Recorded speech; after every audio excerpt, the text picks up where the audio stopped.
Welcome to you on this Wednesday, December 23rd. It is Lock It Up Sports Talk with myself, Logan Lockhart. Special guest today making his debut appearance on the show. We do this every Wednesday. Lock It Up Sports Talk, 2 days until Christmas. We are going to have some Christmas Day football. So along with the NBA, you will get your football this year on Christmas.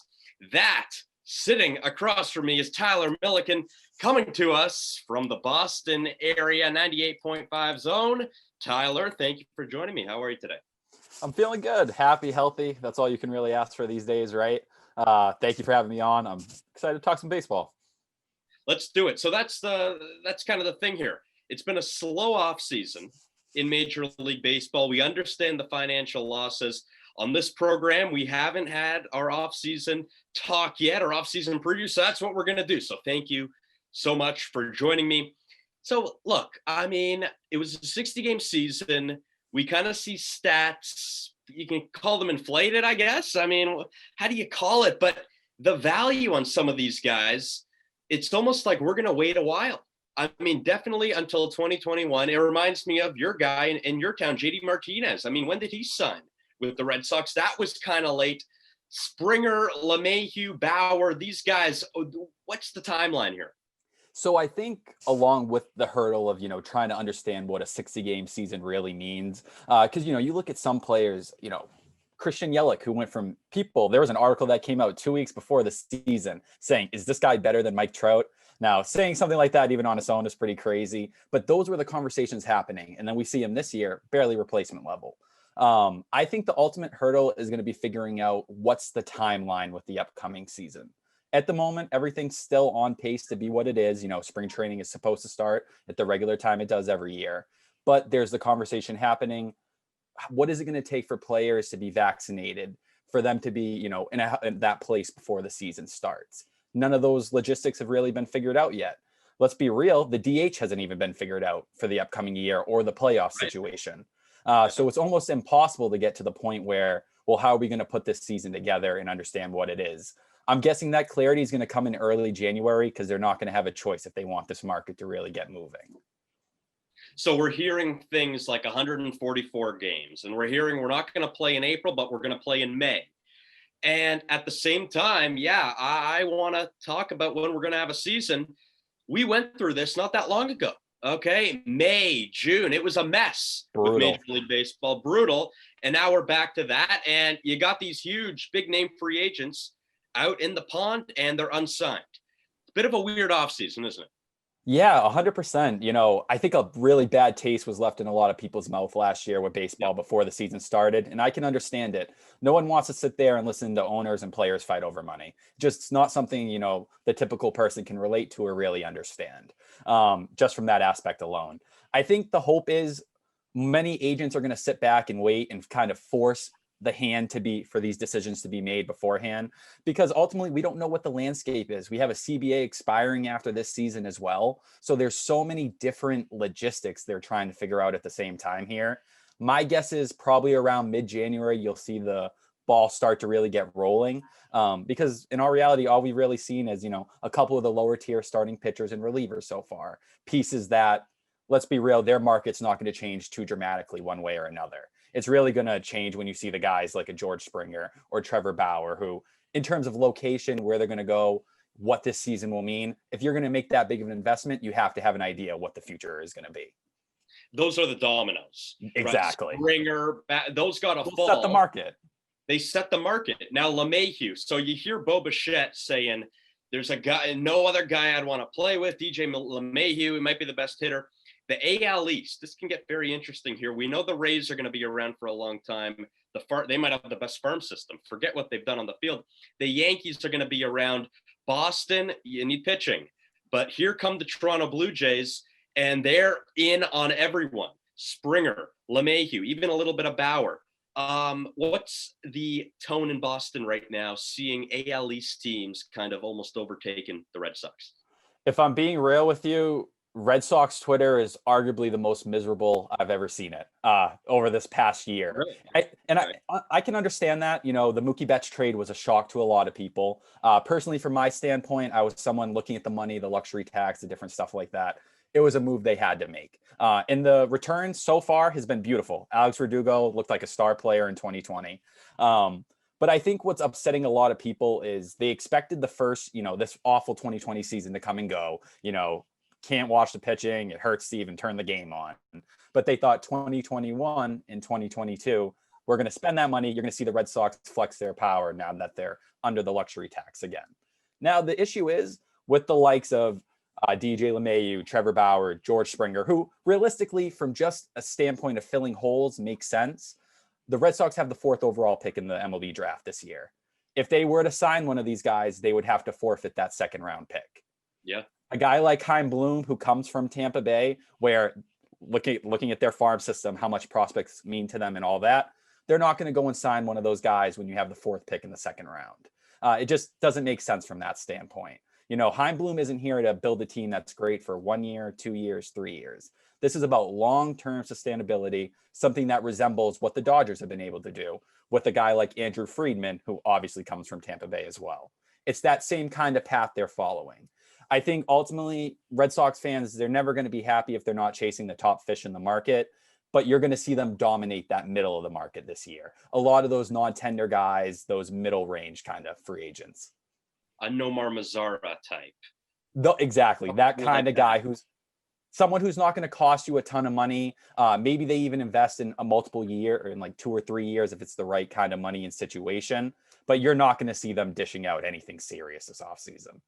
So how would you categorize this era in Red Sox baseball? Would you say it's just your standard retool? It's not a rebuild, yeah. I wouldn't think, right? No. I would put it somewhere on the par, not exactly like that 2005 to 2007 era where it was a direct retool where you already had all the pieces. It's more, I guess it would maybe even resemble a little bit more 2013, where the team was so bad the year prior, but there are the pieces there to be great. A John Lester, for example, back then. Obviously it's different now. You have a Xander Bogaerts, a Rafael Devers. But this Red Sox team, pitching just buried them this past year. But not having a guy in Chris Sale, obviously, who's been one of the best pitchers in baseball the past decade, Eduardo Rodriguez going down with myocarditis and having to miss the entire season. Those are all things that would derail any baseball team. Let's be realistic. You lose your 1-2 punch like that. But if you kind of start to paint the picture a little bit, look a little forward, which I can understand is hard for some fans to do when you have to watch those awful baseball games every night. But picture by June or July, you have Chris Sale back in this rotation. You have Eduardo Rodriguez, fully back in the fold. Who knows how that timeline is going to play out this winter with his health. What people have been saying is that, everything is routine, seems to be going well, but you don't pitch for an entire year. There's going to be workload concerns for a guy who already had injury problems in the past. And that doesn't include, a Nathan Eovaldi who's dealt with injuries and the rising of a Nick Pivetta, and Tanner Howick. So I hear optimism from you for sure. But what does that translate to in terms of expectations? When game 1 happens on this long season, we know the whole journey of baseball. What are we looking at here? Are we looking at by the All-Star break, this team's in it? I would put them somewhere, to paint a parallel, the Blue Jays this past year. Kind of right on that fringe mark throughout the year. Some weeks you're like, wow, this team's really on the rise. And then other weeks it's like, yikes, you know what I mean? I could see why this team is still a step or two away. I think the Red Sox will be right in that spot. I think it's not going to be one of those things where they're out of playoff contention 2 months into the season. And it's like, why am I watching these games? I think it's going to be a hard-nosed team that fights hard, has their bumps and bruises. And by the end of the year, you're like, they're a piece or two away from being, right near that top of the AL East competition again. Agree or disagree? Boston's the 4th best team in the AL East. Tampa, I would probably, I agree. I put them right there in that 4, especially considering I think Toronto has at least one more splash to make. And at that point, I'd probably push them just a notch above. So let's talk about splashes. And the story of splashes this year, it's been the Mets, right? Steve Cohen. Oh my goodness, the new life in New York. Here we go. We're expecting something. And for the fan base, it's kind of like they're expecting a big splash to be made. Do you really think that the Mets are going to be in on everyone? I mean, we're hearing like they're going to be Yankees level. They're going to be in on everyone. Can they get a Springer that easily? And by the way, why is it Houston in the mix here. Enough. This is a huge, we know who the Astros are.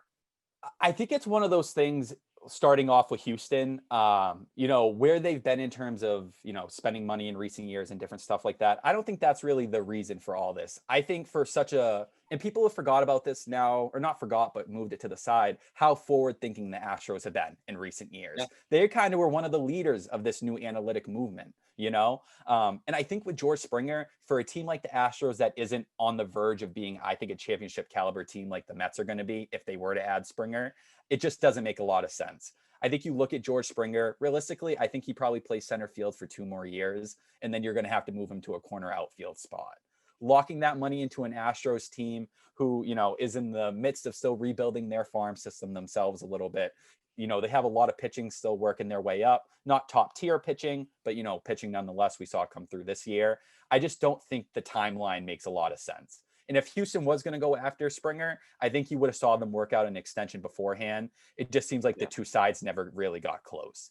But going towards the Mets there, if I were a betting man, I'd put it all on the Mets and Springer. I don't think they're going to go and get a Trevor Bauer. I think Sandy Alderson tipped his hat to that the other day. He mentioned, I'm kind of interested in a 3 or 4 and then figuring out some of the other holes in our rotation. I'm paraphrasing, of course, but along those lines. I think George Springer, the guys from Connecticut, it really seems like a 2-horse race right now between the Blue Jays and the Mets. Springer just makes too much sense for a Mets team who's had poor defense the last few years. You're going to at least get a boost in that department over the next 2 years while they, chase. And I think the other thing is signing George Springer opens a great trade possibility for them. They're going to have an extra piece in whether it's Brandon Nimmo, Dominic Smith, or Pete Alonso. One of those pieces, and even possibly a JD Davis, depending on what their other signings are. I think leading that way, it just makes too much sense for the Mets. And they're going to spend smartly, but not crazily. I think that's why you see one splash and not multiple splashes, like a Springer and a Bauer. I think it'll be Springer and a lot of pieces that fit their roster. Right. Springer and James McCann. Exactly. And Springer, and you can bring in Tanaka, let's say, if you want to fill those rotation holes. It doesn't have to be everyone. No. But we're hearing this with the Blue Jays. We're hearing they're in on LeMahieu. They're in on Springer. There's a lot of different things. And there Kim out of Korea, who a lot of teams are in on, and the Blue Jays as well. I think Texas for Kim. But when you really look at the Jays here, are they in a position, you believe, to make those splashes and contend at the top of this division? If they are, then yes, they got Ryu last winter. They're going to continue to make these splashes. They're at that level now where Vladdy and Bichette, Biggio, they're going to take that step where these guys are superstars. Yeah, the way I'm kind of looking at where the Blue Jays are right now is where the Rays and Yankees are. I think it's still maybe 2 tiers above where they might be, but I think they have a chance to get into another right below that tier this year. I think just with the amount of depth both of those rosters have right now, it's really hard to kind of match those. But I think where the Blue Jays are going to be, they're going to make a splash. I see the interest in Springer, and I think they'll actually give it a really good run towards the end. But I think the fit with the Mets just makes a little too much sense. But DJ LeMahieu, I think they're going to sit there and cause havoc for the Yankees in this, because there seems to be still a pretty sizable gap between LeMahieu and the Yankees. And you look at where LeMahieu is, he's hit great when he's been at the Rogers Center. I think he has like a career 387 average there in 12 games. So it's not one of those things, some people are still like, even though DJ LeMahieu won batting titles in Colorado, the guy plays in New York. It's an easier stadium to hit in. It just makes so much sense with how much Toronto likes versatility. It would give those young guys a chance to move around. Obviously Bo Bichette can stay where he is, and it's not too much of a worry in that sense. And Vladimir Guerrero Jr. getting, losing weight, starting to get in a better space there. You start to picture that infield, with Biggio, moving, of course, if LeMahieu is brought in. It's pretty serious. Scary infield. Scary, young infield. And the Rogers Center is also hitter friendly. So LeMahieu exactly around, a lot like the AL East, that's kind exactly. of but yeah, it's a fascinating division. If you really think about it, the Blue Jays, the Rays, the Yankees. Now with you talk about the Mets and how the fit with Springer is just perfect. Right now, are there any other teams in the league that you believe it fits like a glove? Right. Think about the Mets. We hear the Jays, but is there anyone else that you think would be a great fit for Springer other than Houston?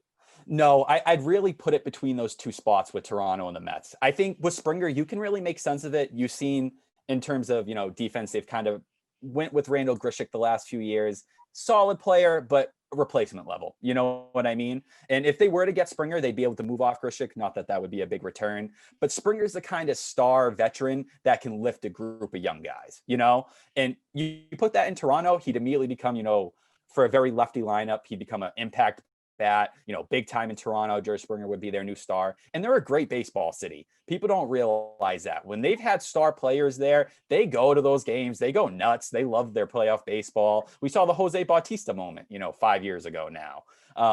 I think it's just one of those things where Cohen, at the end of the day, he's going to spend what he has to for this decision. He's just not going to splurge on those other decisions as crazily. One thing I would not count out for Toronto is Trevor Bauer. I think there is a slight tie there, not a slight, but that front office is the Cleveland Indians front office that, Trevor Bauer was brought in by originally back, when he was dealt for and everything like that. So I think you bring Bauer in there, possibly. He pair him with Ryu. You're starting to have one of the better rotations in all of baseball. That lineup in Toronto was already potent this year with Teoscar Hernandez making a huge step forward, and expecting Vladimir Guerrero Jr. to take a huge step forward. And of course, those young players continuing to get better.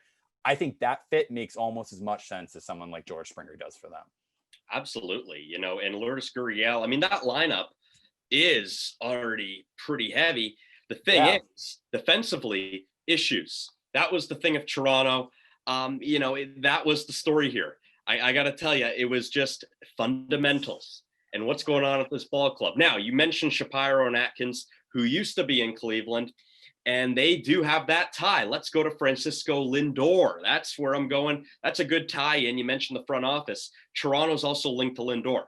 It seems like, yes, the infield is already crowded, but for some reason, LeMahieu or Lindor, it seems like another infielder. There's a spot available here for a big-time infielder. Lindor, will he be moved or is he going to play this out? Yeah, I think 100% he's getting dealt. I think where the Indians are right now, unfortunately, they've showed their hand a little too much. But when you're a franchise with, pockets that just aren't that big like they are, they kind of have to. I'd really categorize Lindor as the Mookie Betts of this offseason. We're kind of just waiting for that, Ken Rosenthal tweet to pop up on our phones. I think with Lindor, it's going to be interesting. I think the LeMahieu signing will set the stage for that. I don't think you'll see a trade of Lindor before LeMahieu signs.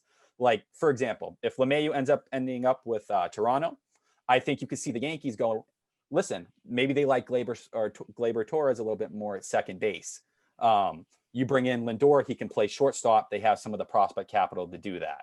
I think for Toronto, that can make sense as well. But then you're also talking about paying those big bucks. Lindor is going to be a very expensive contract. He's become one of the faces of baseball. Does Toronto want to pay that money to him? It's a tough spot when you have so many infield options already on young contracts. And they haven't signed any of them to a long-term deal. I mean, these guys, it's just flexibility and control over them. They're young players. But that was interesting what you said about the Yankees. If the Yankees lose out on LeMahieu, do you see a scenario? They immediately shift their attention to Lindor. Immediately, they're calling Cleveland right away, right? Yeah, I think so. I think it just makes too much sense. You picture Lindor playing in Yankee Stadium. Oh my God. It's almost too perfect of a fit. He'd be that next special shortstop they've had over the years. And as much as I do like Gleyber Torres, we saw this year, he really regressed, especially defensively. He just didn't look like an everyday shortstop anymore. And I think it's one of those things, the ceiling was seen so high when he first came up and had that initial great season with the Yankees.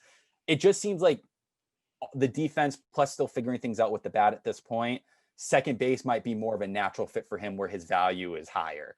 I still think DJ LeMahieu is what they want more than anything, but the Yankees, they always have a plan B. We've seen it time and time again. When they want a guy, they go and get him. The really only recent guy they didn't do that was Robinson Cano, and they gave him an offer that he just wasn't going to accept. You know what I mean? And LeMahieu, when you look at what Luke Voigt has said about how much he means to that locker room, they call him the definition of what you want a Yankee to be. I think they end up finding that middle ground, but if not, I think Lindor is that plan B. He's such a good fit with the Yankees, LeMahieu. Perfect. He's the prototypical New York Yankee. Put your head down, everything about him. It hits for such a great average. It's almost as if, there might be not a better hitter And I think we're almost overlooking what LeMahieu's done previously in his career. Right? We're looking at some special hitter here. 100%. No one gave him any credit when he was in Colorado and he took home a batting title. It's just one of those things. It's never been power with him. He just knows how to put the bat on the ball. It's so old fashioned. But for someone like me, who's I'm guessing you as well, who's watched the game as much as you have, seeing a guy who just knows how to put the bat on the ball and get on base all the time, nothing's more satisfying, especially when you're watching so many strikeouts today. It makes the game so much slower, but LeMahieu, you immediately turn to the TV when he's on. And that's why, selfishly, almost I want to see him with the Blue Jays, just for the fact, the impact he'd have on those young guys like a Vlad Guerrero Jr., he would raise them all up immediately, showing them what it's like to be a professional hitter, a professional veteran in this league, who's just gotten better with every year of his career. You couldn't imagine a better example for young guys to follow. That's why the Yankees fell in love with him. Well, I love what you just said. You see guys swinging for the fences, striking out, and to see DJ LeMahieu, quite frankly, it's refreshing. Especially in that Blue Jays lineup in a lot of ways where, you have guys like Teoscar Hernandez who are just swinging for the fence so often. He's another guy, yeah. Oh, exactly.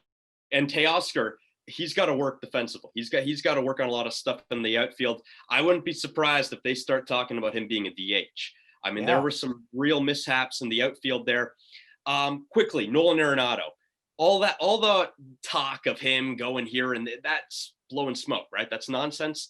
There's no way the Rockies, not now, right? I think it's complicated. I think it's one of those things. They're definitely not going to just, eat all that money right off the bat, because realistically, they can't afford to spend that money.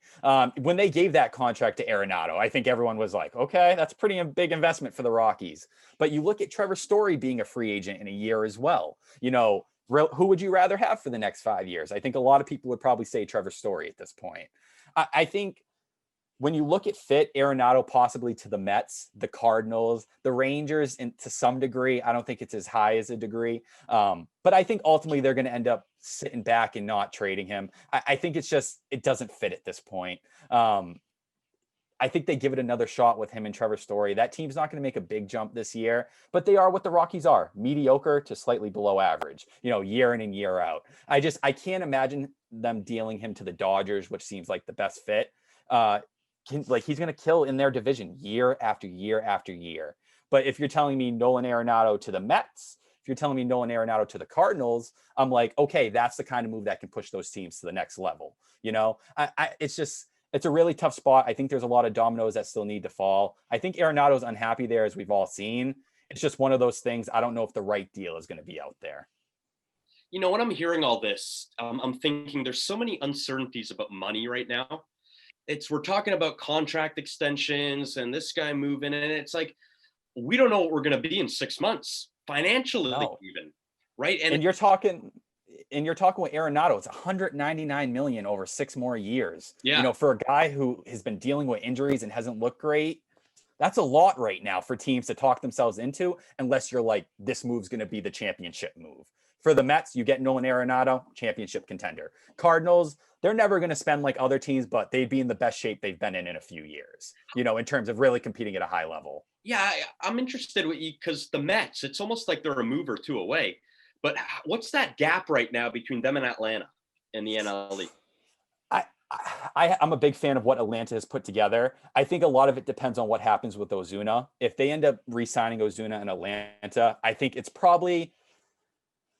it's George Springer and probably one more solid signing to shore things up. But I don't think the gap is really that big. I think it's just in all reality going to be two really good teams kind of banging heads for a couple of years going at each other. And I think where the Braves are, they're just built to, withstand that a little bit longer with so many young arms, just coming up this past year. That doesn't even include Mike Soroka, who's going to be coming back from his Achilles injury.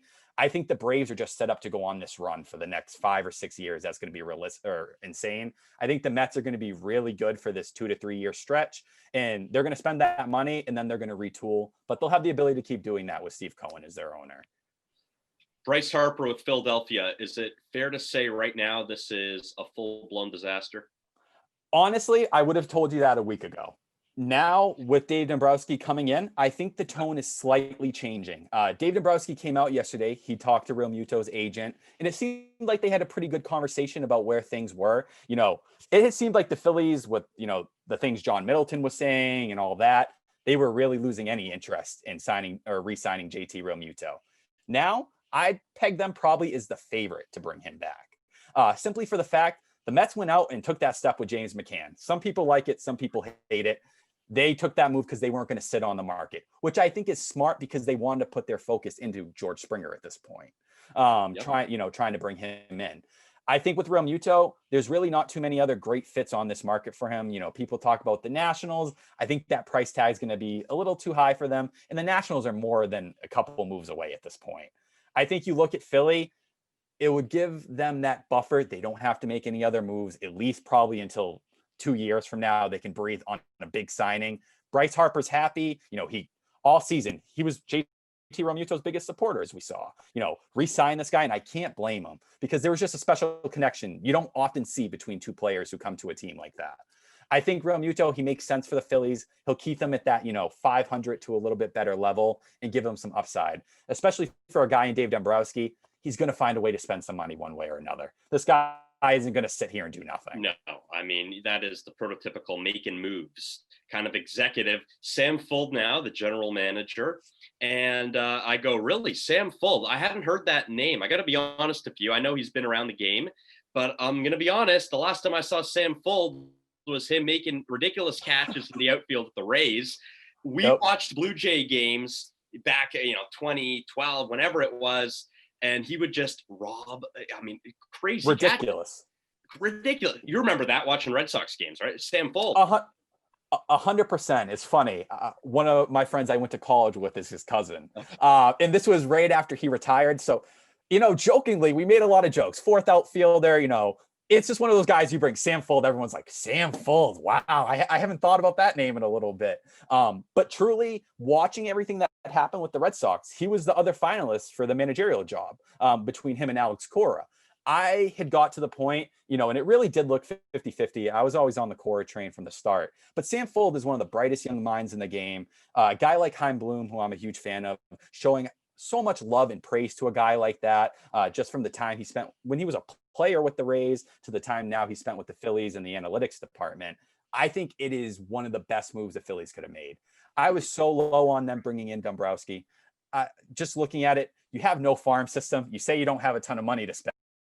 Dave Dombrowski is the guy who's going to spend things to get you a ring, and it's the reason why, a year after he won a World Series in Boston, he was out, I think Sam Fuld gives them that protection. Dombrowski, let's be real, he's older, he's closer to retirement. I could see them, Dombrowski, 3 or 4 years, the needle doesn't move too much one way or another. Sam Fuld's that guy you can bring in and be like, we're going to do a little bit of a rebuild / retooling, take a step back. He'd be the guy I'd love to see lead that. So to bring in a guy like Dombrowski, this move makes sense to me. So you went to college with his cousin. So Sam Fuld, he's from out around there, Massachusetts. He's a Massachusetts guy, or more just like family relation, one of those big family reunion kind of things. But it was really cool. And he is locally from around here. But it was just one of those things, you hear someone bring up that name. It's just so random at a time like that. But if say today Sam Fuld was the manager of the Red Sox, I would have been as happy as I could have been. Cora's my guy just from 2018 and what he's done for the club and what he meant to the players on the team. If Cora didn't have his connection with Eduardo Rodriguez and Rafael Devers and Bogarts, I think Sam Fuld would have been that guy. Very interesting. Okay, so the general manager of the Phillies, we wish him the best, of course. And that's interesting that you say that. Maybe down the road, he could be in the dugout, maybe down the road, right? I don't think it's crazy at all. We've seen even guys like Ruben Amaro who went from being in the front office to being on the field. You can definitely do it both ways. He's so young in terms of, a general manager or even a manager, Tyler Milliken, tremendous stuff. Thank you so much. Really enjoyed that conversation. I hope we can do it again very soon. 100%. Let people know how they can find you, watch you, read you, anything. Just check out my Twitter. I post all the different articles and the podcasting stuff I do over there. It's at Tyler Milliken, MILLIKEN_. If you want to see me complain or go in about the Red Sox, I post history tweets. I do all kind of different stuff. So just give me a follow. I'm always down to talk baseball, hop in the DMs. I just want to thank you, Logan, for having me on. It was a great combo. Thank you. And Tyler is a tremendous follow on this day. There's a lot of great ones out there. And it reminds me a lot of these stuff, especially maybe from that era, let's say, just post the 04 World Series for the Red Sox, seeing some different things. 05, you see some things from the 07 World Series year. A lot of cool things. Tyler's a tremendous follow. And I'm hearing now the Daily GOAT. This is launching in January, and you're going to contribute as well. Yes, actually, great point bringing that up. A bunch of my friends from college and, one of my former co-hosts, Jason Pombo, I hosted a show at a college radio station I used to work at called Pombo and Milliken. He's actually, starting this whole website up. We're going to be covering baseball, basketball, football, wrestling, anything you can imagine. So go check it out. We legitimately just announced it all today and we're coming through with it. I'm going to have my new podcast, Thoughts from the Mill, starting over there, where I'm going to be talking baseball and different stuff like that. Hopefully have you on at some point, Logan. So definitely check it out. Give it a follow. We're starting everything right on the first of the year. I'd love to be on the show. Thank you again for joining me. Good luck to your Patriots on Monday Night Football. Pray for us, please. Well, it's looks like it's the Bills division now officially. Well, they got to sweep the season series, though. I said this on an earlier show. I said, Buffalo, if they need to make a statement, you got to sweep the season series against New England. You got to do it this year.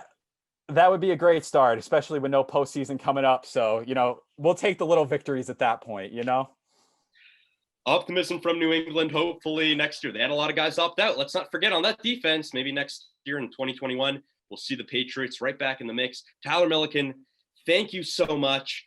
Thank you for watching yet again. We do this every Wednesday. It's Lock It Up Sports Talk here on the Fines Huddle Network. Merry Christmas. Stay safe. Happy holidays. And for Tyler Milliken, Logan Lockhart, here we are, signing off.